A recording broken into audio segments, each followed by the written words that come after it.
Voilà, un tout grand merci pour cette présentation. De nouveau, c'est vraiment un grand plaisir d'être ici pour la troisième ou même quatrième fois, je me souviens même plus,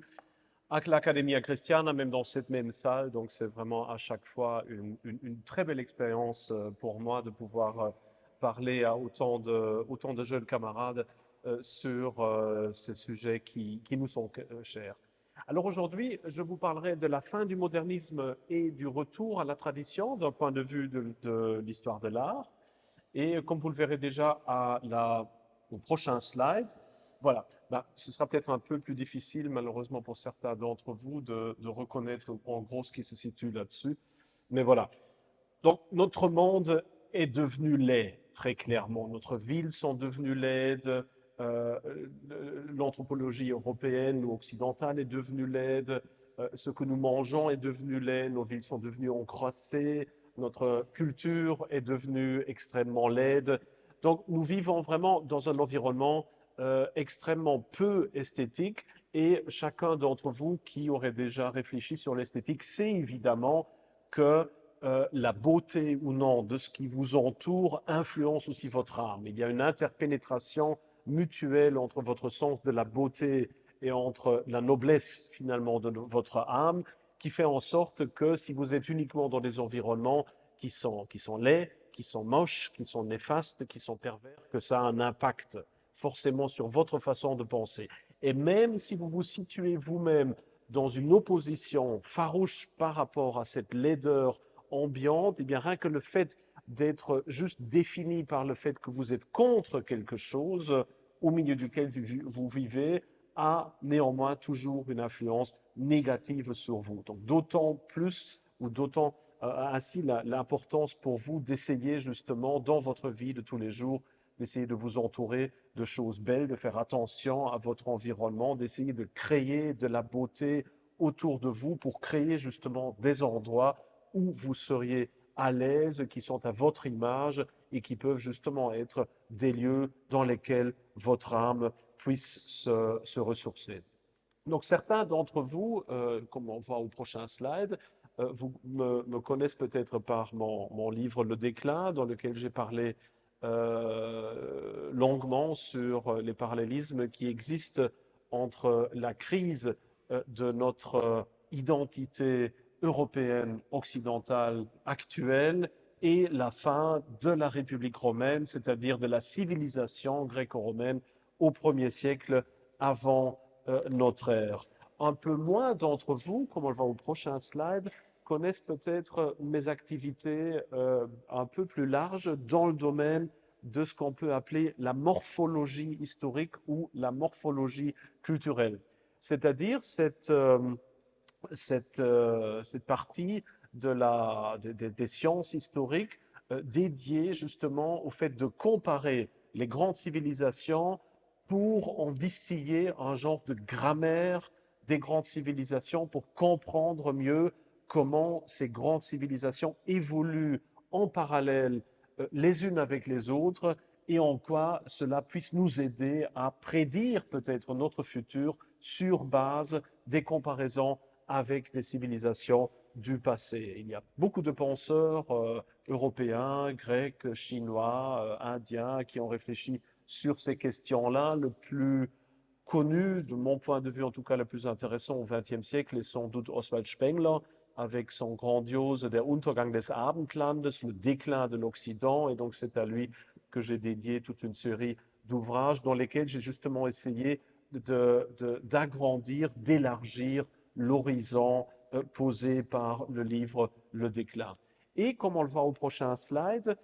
l'idée générale, elle est relativement simple, vous la connaissez tous. D'ailleurs, c'est une idée qui remonte déjà à l'aube finalement de l'histoire et de l'historiographie. C'est cette idée que les grandes civilisations, tout comme les êtres biologiques, ont une évolution prédéterminée où on a d'abord une époque où les grandes civilisations émergent, où il y a une éclosion, où il y a une phase de maturité, où il y a un déclin, où il y a une vieillesse, et puis un genre de pétrification finale, tel que vous le trouvez notamment illustré dans cette magnifique série de tableaux de Thomas Cole qui a comme titre The Course of Empire. Donc, et qui montre le même paysage dans différents états d'une même civilisation. Donc l'idée en tant que telle n'est pas fondamentalement nouvelle, néanmoins, dans le domaine historique, scientifique de notre époque, cette idée-là est de plus en plus contestée, vu que la plupart de mes collègues estiment en adeptes de Popper que voilà, le futur est ouvert, que rien ne puisse être prédit en termes d'histoire, que l'histoire est ouverte et que toute personne qui oserait essayer de tirer des leçons de l'histoire est déjà un genre de déterministe, voire même un genre de crypto-fasciste ou crypto-totalitarien. Donc,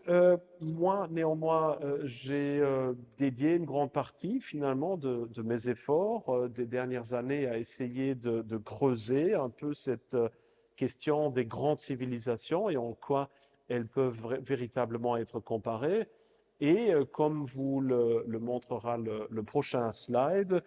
j'ai déterminé une série de différentes civilisations humaines allant de la Sumer de l'Antiquité finalement jusqu'au Japon et à l'Europe actuelle, où on trouve donc des hautes civilisations qui, en effet, traversent toute une série d'étapes morphologiques typiques et parallèles les unes par rapport aux autres. Alors si, comme vous le voyez au prochain slide, si vous avez la possibilité de vous inscrire à l'ICES en Vendée. Vous auriez peut-être la possibilité de m'avoir en tant que professeur là-bas, vu que depuis l'année dernière, j'y enseigne un cours d'histoire universelle où justement j'essaye de passer en revue avec mes étudiants toutes les grandes civilisations humaines des origines de l'histoire jusqu'à aujourd'hui sur base d'un tableau ou d'une idée comparative qui mènerait trop loin maintenant d'expliquer ici, mais juste pour vous montrer qu'il y a donc cette tentative chez moi, en tout cas, d'écrire actuellement une histoire globale en plusieurs volumes qui justement ferait le tour de l'histoire des grandes civilisations. Et donc ce que vous entendez aujourd'hui fait partie de ce grand projet auquel j'ai dédié les dernières années de ma vie. Alors vous avez une vision un peu plus compacte sur le prochain slide qui vous montre, malheureusement ça va être difficile évidemment pour vous de voir les détails, le prototype ou l'archétype de l'évolution de toute grande culture, à la fois en ce qui concerne l'évolution sociétale, l'évolution des institutions, du domaine de la politique extérieure, de la pensée et de l'histoire de l'art. Et là, vous voyez que nous nous approchons maintenant du sujet de ce soir, c'est-à-dire l'histoire de l'art et surtout ces quelques dernières étapes marquées en orange et probablement relativement illisibles pour vous, qui parlent donc disons, de la phase finale de l'histoire de l'art de chaque civilisation en trois étapes. Une première étant le style classique, une deuxième étant un style moderne et un troisième étant un style classiciste. Hein, je laisse de côté dans cette vision-là tout ce que j'appelle art archaïque, etc., du début de chaque civilisation. Ici, il s'agit de l'époque qu'en Europe, on pourrait en gros qualifier de l'évolution de l'histoire de l'art entre 1500 et notre futur immédiat. Et donc, comme le prochain slide vous le montrera, ces trois phases sont donc déterminées par ces trois styles qu'on peut résumer comme suite. Il y a donc une première phase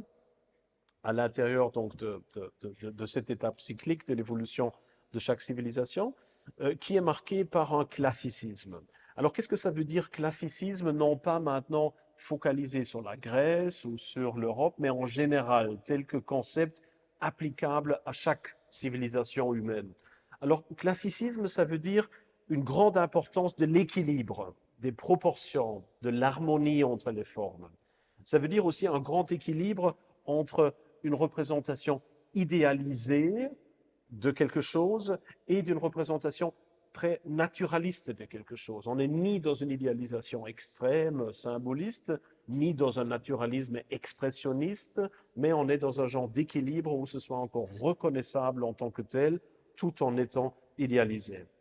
Alors on voit aussi dans chaque classicisme une certaine sacralisation de l'humain en même temps qu'une humanisation du religieux. Qu'est-ce que ça veut dire? Eh bien, on voit que l'être humain devient de plus en plus l'objet principal de l'art. Donc ce n'est plus les dieux ou le dieu qu'on représente ou le rite, c'est l'être humain quotidien, non divin, qui est représenté de plus en plus d'une manière idéalisée, alors qu'en même temps, le dieu ou les dieux sont représentés de plus en plus sous une forme humaine, humanisante, compréhensible dans la vie de tous les jours.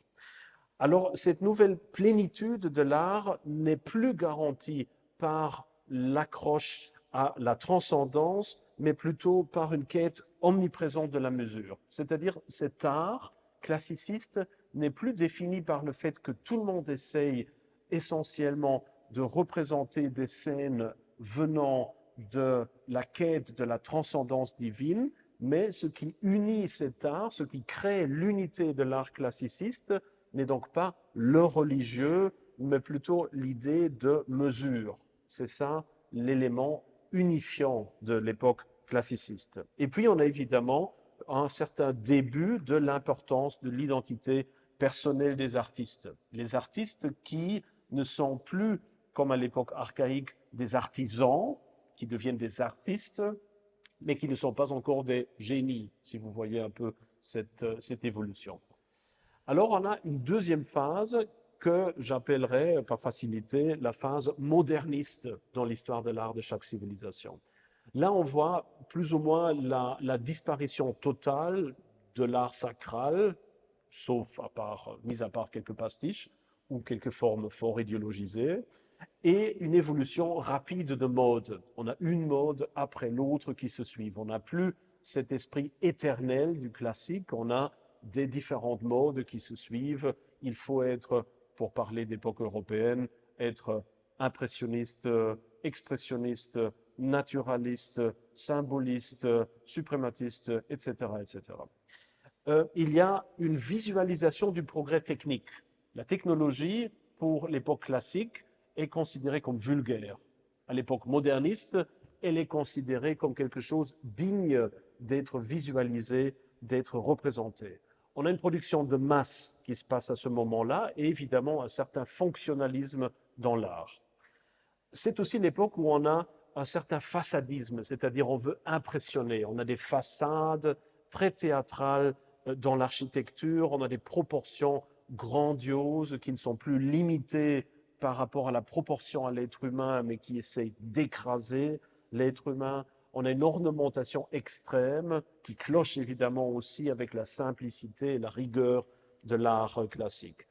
Alors, on a surtout une volonté de s'éloigner de l'idéalisme calme de l'art classique pour en arriver à un certain expressionnisme, une certaine émotivité, parfois même une certaine nostalgie par rapport au passé, parfois aussi un certain exotisme par rapport à d'autres civilisations, mais en tout cas, on est dans la volonté d'exprimer quelque chose qui est plus fort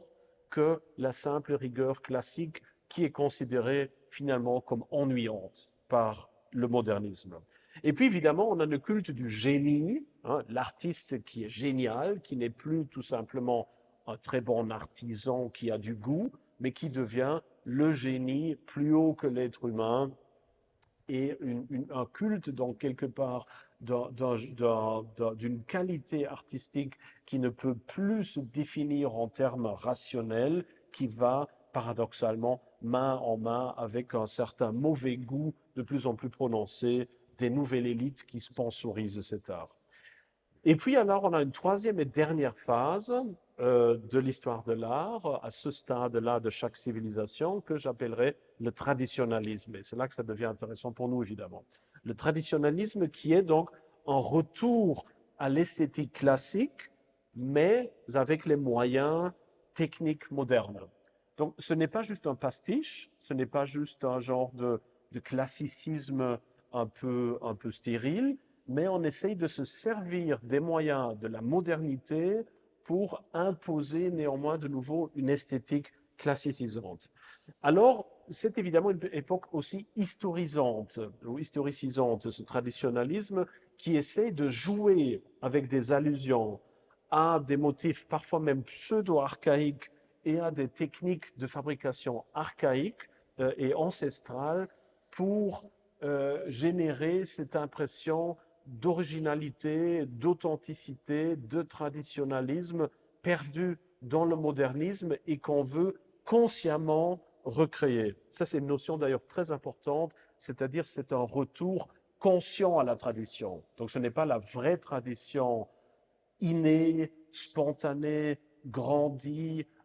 héritée des parents et qu'on accepte sans le mettre en question, mais c'est un retour conscient à la tradition avec les moyens modernes. Et au fond, je crois que pas mal d'entre nous, moi inclus, nous reconnaîtrons déjà un peu dans cette idée de vouloir consciemment revenir à la tradition. Nous ne sommes plus des traditionalistes tels qu'on pouvait l'être au XIVe siècle.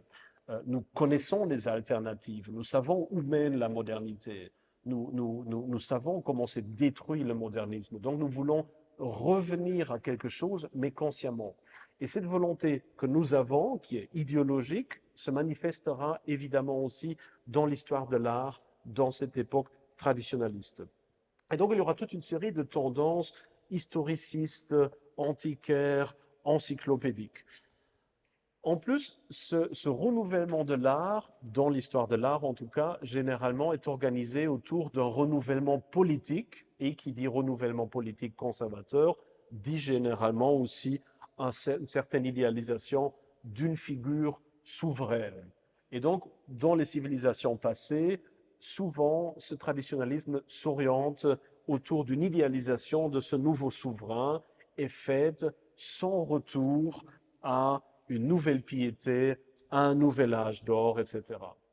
Maintenant, ce n'est pas une utopie que j'essaye maintenant de vous présenter, car il s'agit ici du point final de chaque civilisation. C'est-à-dire après ce renouveau traditionnaliste qui au fond n'en est pas un, nous ne voyons pas un renouveau d'une civilisation qui démarrerait à nouveau et qui de nouveau connaîtra toute une série de phases diverses dans une évolution fertile, mais ce sera, pour ainsi dire, le point final qui clôt le cycle de l'évolution. C'est-à-dire ce qui vient après, ce traditionnalisme n'est plus autre chose finalement que des copies, de l'imitation, du pastiche et des épigones. Maintenant, on va voir ça grâce à quelques exemples. Et le premier exemple provient évidemment de cette civilisation que vous connaissez le mieux, c'est-à-dire la Grèce et la Rome de l'Antiquité. Alors, le prochain slide vous montre déjà ce que vous associez tous à l'époque classique de l'art grec, c'est-à-dire le Parthénon, c'est-à-dire les anciens théâtres, c'est-à-dire l'acropole, etc. Donc cet art associé un peu erronément, mais quand même pas totalement faussement, à l'époque de Périclès au 5e siècle, à cette époque classique de la civilisation grecque, et comme on le voit au prochain aussi, déjà dans l'Antiquité, des auteurs impériaux tels que Plutarque ont déjà essayé de comprendre ce phénomène classique en idéalisant l'art péricléen, en parlant notamment du fait que, et je cite, chacun d'eux, donc chacun de ces artistes, à l'époque, offrait immédiatement la beauté d'un antique et a, dans sa maturité, conservé jusqu'à aujourd'hui sa jeunesse et sa nouveauté, tant y fleurit toujours une sorte de fraîcheur qui en a préservé l'aspect de la teinte du temps. C'est comme si ces œuvres possédaient un souffle de jeunesse et une âme qui ne vieillit pas. Alors donc on voit déjà que dans l'Antiquité classique, déjà plus tard que sous l'Empire romain, essaye de comprendre l'essence de l'art classique, tel qu'on la trouve aussi exemplifié par Winkelmann, qui parle notamment de cette idée d'une edle Einfalt und stille Größe, Et donc, cette reconnaissance que cet art classique est quelque chose de très particulier, n'est pas juste une invention de l'époque moderne, mais remonte à l'Antiquité. On le voit d'ailleurs dans la sculpture aussi, quand vous pensez à la sculpture classique, à ce mélange entre naturalisme et idéalisme, ce calme omniprésent, pour ainsi dire, de l'art classique qui essaie justement de ne pas verser dans l'émotivité et l'expressionnisme, mais qui essaie de se limiter consciemment à une certaine rigueur, parfois même archaïsante, et qui clochera évidemment ou qui sera en grand contraste avec l'art helléniste plus tard. D'ailleurs, sous l'époque impériale, des auteurs, des romanciers tels que Pétrone, dans le Satyricon, vont parler du fait que voilà, cet art classique se définit par une certaine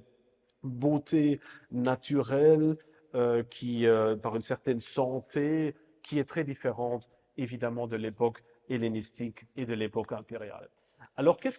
comment est-ce qu'on peut voir le contraste entre l'art classique grec et l'art hellénistique? Eh bien, si vous regardez le prochain slide, vous voyez immédiatement la différence entre l'art classique,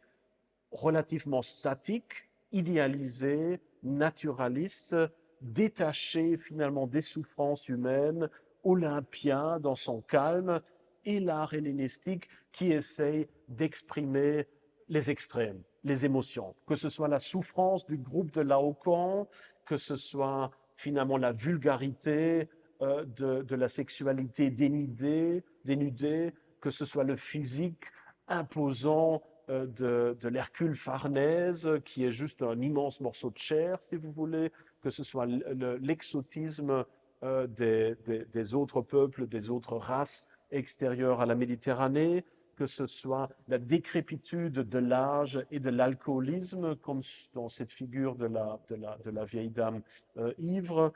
que ce soit l'extrême du combat des titans dans le relief de l'autel de Pergame. On est dans l'extrême. On en est quelque chose qui est totalement opposé à l'art classique. On est dans la phase moderne de l'art de l'Antiquité. Et on en était conscient, car comme vous lisez par exemple cet extrait-ci des institutions de Quintilien, focalisé essentiellement sur l'art rhétorique, mais qui s'applique immédiatement, évidemment, aux autres facettes de l'histoire de l'art, vous voyez immédiatement une conscience de ce changement de paradigme entre classicisme et modernisme dans l'Antiquité. Ainsi, les anciens ont essayé de définir cette opposition dans des termes d'opposition entre un art attique, d'un côté, et un art asiatique d'un autre côté. Donc c'est ça, ces termes choisis finalement par l'art ou par l'histoire de l'art de l'Antiquité pour comprendre la différence entre classique et moderne. Et donc Quintilien va présenter la différence qui suit. Il va dire la distinction entre l'école attique et l'école asiatique renvoie à l'Antiquité, de son point de vue, parce qu'il écrit sous l'Empire romain. Les premiers étaient considérés comme concis et sains, les seconds comme vides et gonflés. Les premiers se distinguaient par l'absence de tout superflu, tandis que les seconds manquaient à la fois de goût et de retenue. Et puis plus tard, il va dire les Athéniens, avec leur polissage et leur raffinement, refusaient de tolérer le vide et la redondance, tandis que les Asiatiques, étant naturellement portés à l'emphase et à l'ostentation, étaient gonflés d'une passion pour un style d'éloquence plus vaniteux. D'ailleurs, ce n'est pas seulement sur l'histoire de la rhétorique et de la sculpture que cette distinction entre classicisme et modernisme s'applique, mais aussi sur d'autres formes de l'histoire de l'art. Que ce soit l'architecture avec le théâtralisme de l'autel de Pergame, que ce soit dans le monument à la fortune de Prénès avec sa substructure théâtrale absolument exagérée qui essaye juste de mettre quelque part en relief un temple relativement modeste, que ce soit la démesure des immenses bateaux construits sous les Ptolémées, que ce soit la démesure technologique qui est derrière l'invention du mécanisme denticitaire que nous ne comprenons d'ailleurs toujours pas très bien de nos jours, ou de l'invention de la machine à vapeur sous l'hellénisme, comme pour l'actionnement des temples, des portes d'un temple d'Alexandrie. Partout, à l'époque hellénistique, nous voyons cette exubérance technologique, expansionniste, expressiviste, qu'on voit aussi évidemment dans l'histoire de l'art. Ainsi, Denis d'Halicarnasse, qui écrit sous Auguste, va expliquer à la mort d'Alexandre le Grand, elle, c'est-à-dire la rhétorique, avait commencé à perdre sa vigueur et à se flétrir peu à peu. De nos jours, il n'en restait plus de vestiges. On vit paraître à sa place une éloquence méprisable, déclamatoire, déréglée, étrangère à la philosophie et à tous les arts libéraux. Donc on voit très bien cette opposition. Alors, 2 slides plus loin, on voit évidemment la solution à ce sujet-là, ou plutôt le début de la 3e phase, qui est marquée par l'avènement de l'Empire augustéen, du Principat d'Auguste, qui va non seulement baser son idéologie sur un genre de renouveau de la République romaine, mais surtout sur la volonté d'en finir finalement avec ce modernisme jugé comme pervers et décadent pour revenir à la fois une esthétique politique, mais aussi une esthétique artistique plus saine, modelée sur l'exemple d'Athènes. Une esthétique qui d'ailleurs ne revient pas seulement à l'époque attique, mais qui veut revenir encore plus loin dans le passé et qui est basée sur cette idée que l'Empire augustéen consiste en un nouvel âge d'or, une nouvelle aurea aetas, c'est-à-dire un renouveau du début de la civilisation gréco-romaine, tel que nous le trouvons notamment expliqué dans la 4e éclogue de Virgile, qui est le texte fondateur de l'idée de l'âge d'or en tant que concept politique, où Virgile, quelques années avant la prise de pouvoir d'Auguste, va déjà clamer un enfant doit bientôt, au jour ouvrir les yeux, sourit chaste Lucine à sa venue au monde. L'âge d'or va renaître et sur terre et sur l'onde, déjà règne Apollon, ton frère glorieux.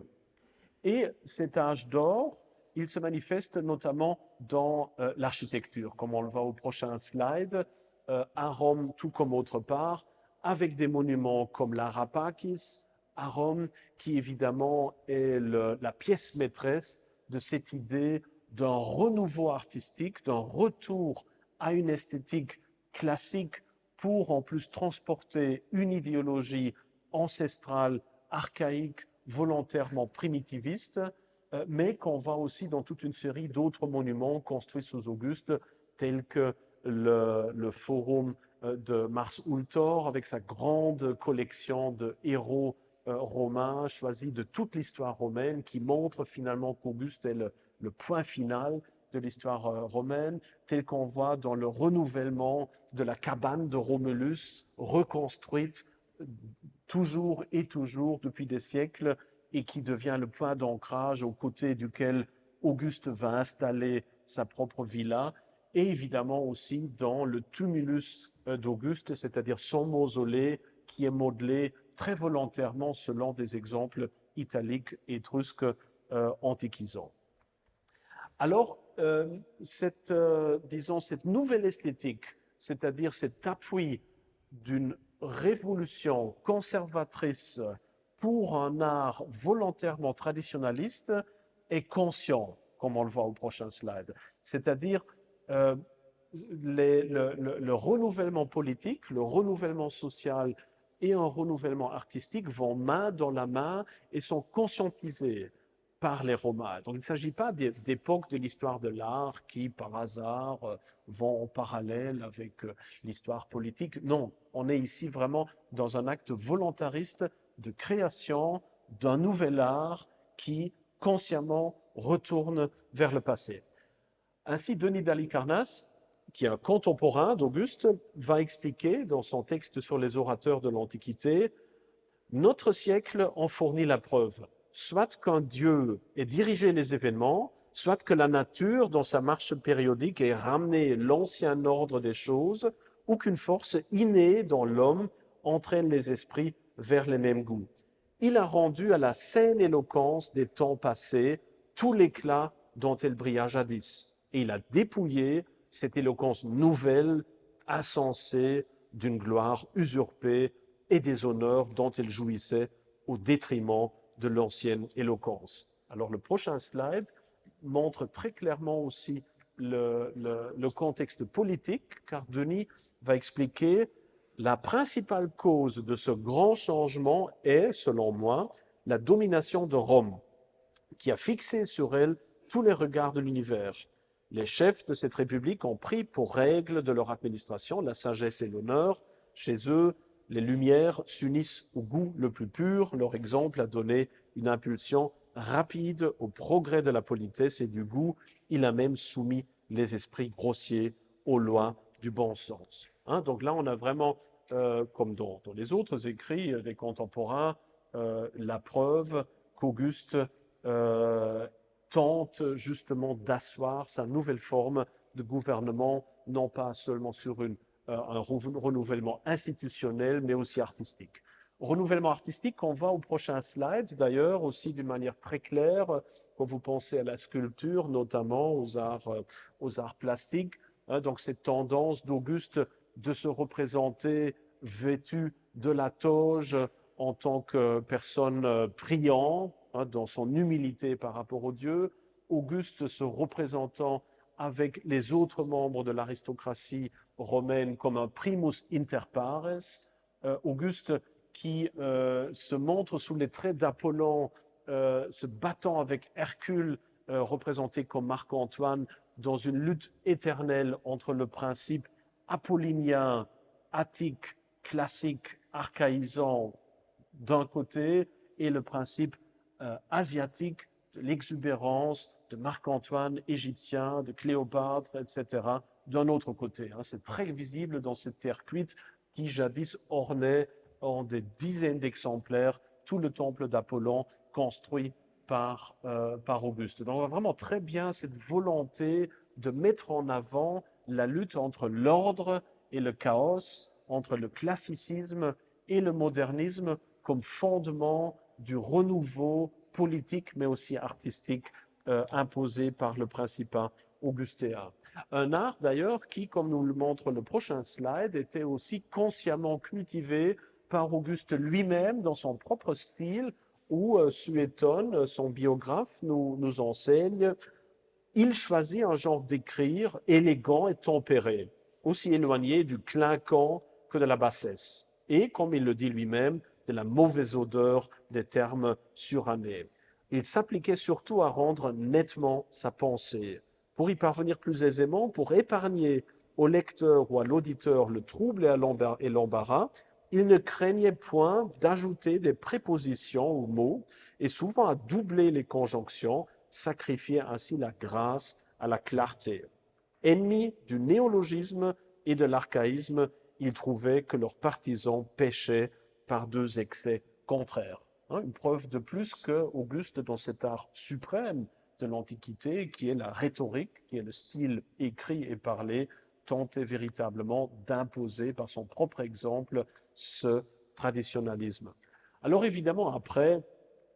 nous voyons que ce renouveau traditionnaliste n'en est pas un, qu'au contraire, après à peine quelques générations, on va dans la décadence du Bas-Empire, dans les spolies réutilisées d'autres monuments, dans l'art de plus en plus primitif, barbare, etc., de l'Antiquité tardive, soulignant ainsi que ce dernier soubresaut de l'Antiquité, ce dernier soubresaut traditionnaliste n'est pas un renouveau, mais est un point final qui définit, qui clôt l'entièreté de l'histoire de l'art de l'Antiquité sans pour autant apporter un renouveau. Maintenant, 2 slides plus loin, je vais passer en toute vitesse, désolé pour la faute de frappe qui vient d'une version anglaise de cette présentation-là, juste quelques slides en toute comment dire, en toute célérité, de quelques autres civilisations comme l'Égypte, où au prochain slide, nous voyons quelques exemples choisis. Oui, au prochain. Voilà quelques exemples choisis de l'époque classique de l'ancienne Égypte qui correspond en gros au Moyen Empire avec son art très retenu, très classique, parfois même rigide, extrêmement idéalisé, tel qu'il se manifeste notamment dans la chapelle blanche à Karnak. Puis, prochain slide, la phase exubérante, expressionniste, théâtrale, exotiste, moderniste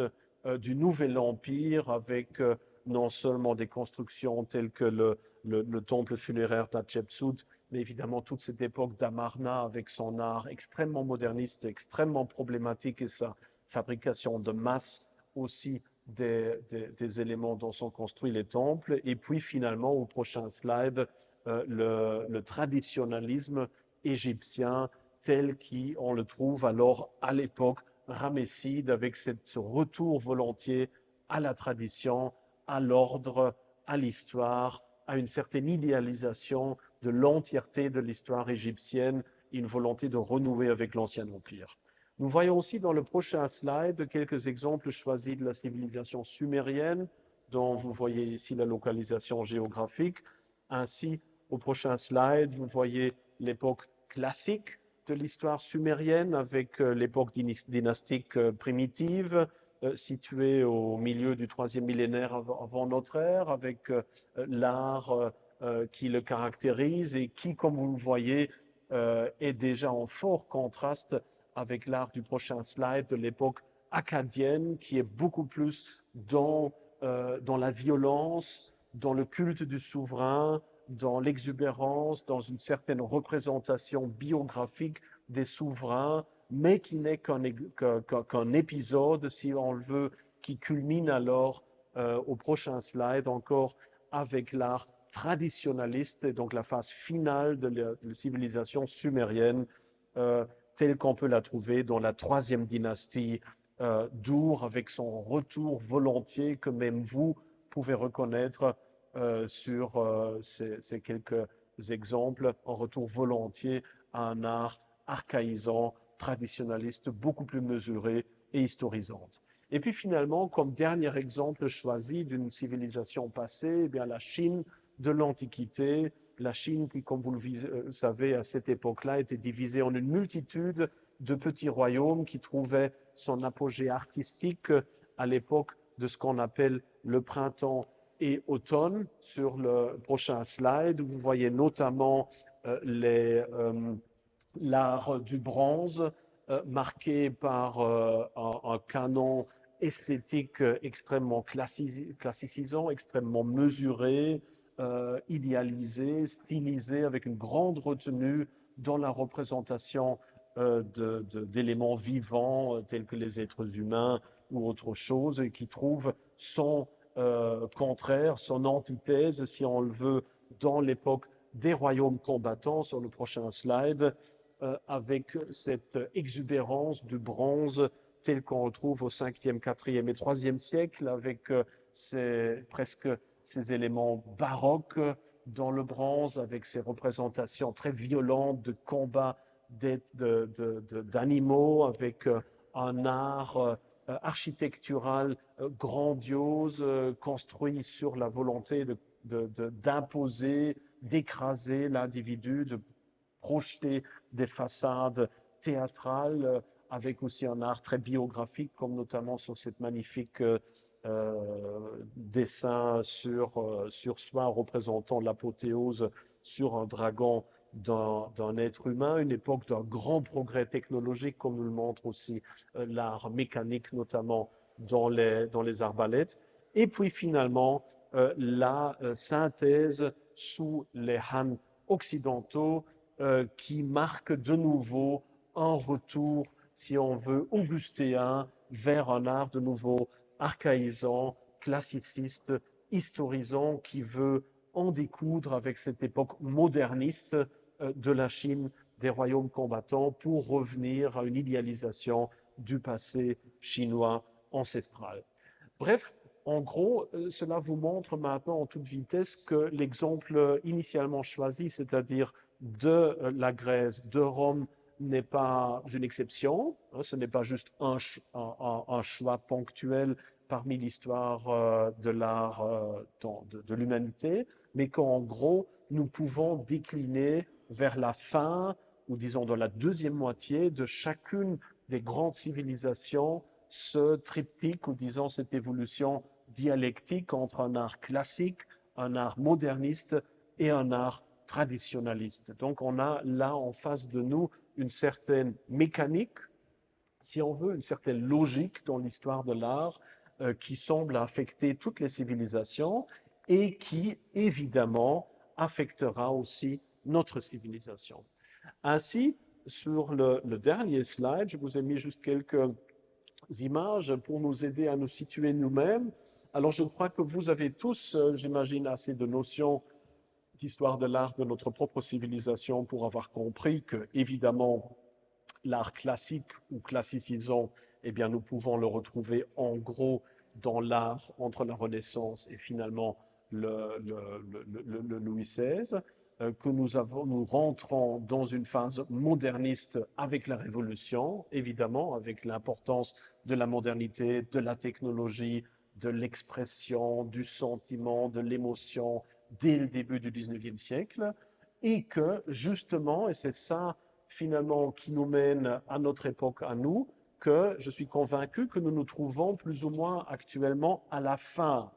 de cette époque moderniste et que nous sommes sur le point de basculer, maintenant je ne saurais pas vous faire de prévision en termes d'années, mais que nous sommes en train de basculer dans les prochaines décennies de l'époque moderniste vers une époque de nouveau traditionnaliste sur le modèle de ce que je vous ai présenté. Et on voit déjà quelques premiers symptômes de cette transition. Pensez notamment à Donald Trump et son Executive Order on Promoting Beautiful Federal Civic Architecture, qui a essayé d'imposer par un Executive Order la nécessité de construire désormais tous les nouveaux bâtiments fédéraux dans un art néoclassique. C'est quelque chose qu'il y a 20 ou 30 ans, personne n'aurait fait parce que personne n'en aurait senti la nécessité. Aujourd'hui, pour la première fois de nouveau, on se dit qu'il faut en finir avec le modernisme impersonnel, il faut en revenir à un art classique. Nous avons ça aussi dans la reconstruction d'une grande partie de villes européennes, notamment en Europe orientale, à la fois en Allemagne, mais aussi en Pologne, où on voit de plus en plus de tentatives de reconstruire maintenant, c'est-à-dire parfois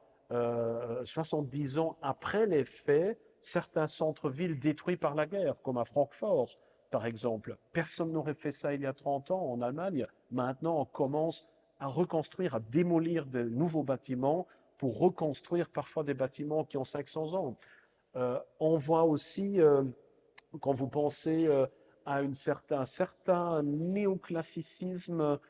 qui s'insère tout doucement, même dans des nouvelles constructions moches, à la fois dans le centre-ville à Berlin, où vous voyez toute une série d'arcades, certes un peu brutalisantes, mais où on voit très bien qu'on n'est plus dans le fonctionnalisme béton, acier, verre, mais dans une certaine quête d'une certaine harmonie, que je n'aime pas trop, mais qu'on voit très visiblement, comme dans ces arcades-là à Berlin, et même dans certaines des nouvelles constructions bruxelloises liées à l'Union européenne, en dépit de l'identité très problématique de ce Moloch bureaucratique multiculturaliste woke, on voit que l'art dont se servent ces institutions européennes tente de plus en plus d'utiliser des formes classicisantes, certes pour impressionner, pour imposer, pour envoyer un certain message de légitimité, mais on se sert de formes dont on aurait dit il y a 40 ans que c'est du néoclassicisme, que c'est pas comme ça qu'il faut le faire, qu'il y aurait trop d'idéologie. Et puis, heureusement, on a évidemment aussi beaucoup d'alternatives, notamment certains architectes excellents, comme Léon Crière, que certains d'entre vous connaissent certainement, qui est le chef de file de l'architecture traditionnaliste actuel qui a construit des villes entières, à la fois en Amérique du Sud, mais aussi en Angleterre, avec la ville de Poundbury qu'il a construit pour jadis le prince Charles, pour montrer qu'une architecture traditionnaliste était non seulement possible, mais pouvait être aussi finalement rentable et pouvait exister au long terme. Donc il y a, d'une manière certes encore très, disons, parfois très inconsciente, parfois très nuancée, retenue, de plus en plus d'indices qui nous montrent qu'il y a un genre de renouveau de la tradition qui se prépare non seulement dans la formation de la jeunesse, comme cette magnifique initiative qu'est l'Academia Christiana, mais aussi évidemment dans d'autres aspects de notre évolution civilisationnelle et notamment dans l'art et dans l'architecture. Et si vous mettez tout ça ensemble, vous voyez que là, nous sommes en face donc des premiers